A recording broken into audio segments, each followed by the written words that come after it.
માધવપુર ઘેડમાં આવેલ 12મી સદીનું માધવરાયનું પ્રાચીન મંદિર પુનઃરક્ષણ અને રિસ્ટોરેશનની કામગીરી હાથ ધરાઈ છે.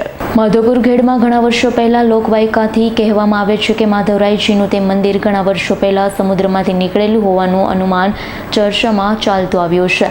વર્ષોથી આ મંદિર જે પરિસ્થિતિમાં હતું તે જ પરિસ્થિતિમાં હોવાથી, પુરાતન તત્વ હેઠળ હોવાથી, મંદિરના અમુક પથ્થરો જર્જરિત હોવાથી તેનું સમારકામ કરવાની કામગીરી હાથ ધરવામાં આવી. જૂના મંદિરમાં માધવરાયજીની પ્રતિમાને પોરબંદરના મહારાજા દ્વારા પોતાની હવેલી અંદાજે અન્ય સૂત્રોના જણાવ્યા મુજબ 225થી 300 વર્ષ પહેલા ભેટ સ્વરૂપે આપવામાં આવેલ જૂના મંદિરમાંથી માધવરાયજીની પ્રતિમાને નવા મંદિરમાં સ્થાપિત કરવામાં આવી. માધવરાયજીની આ નવી હવેલીમાં પુષ્ટિમાર્ગીય મુજબ માધવરાયજીની સેવા પૂજા કરવામાં આવી રહી છે.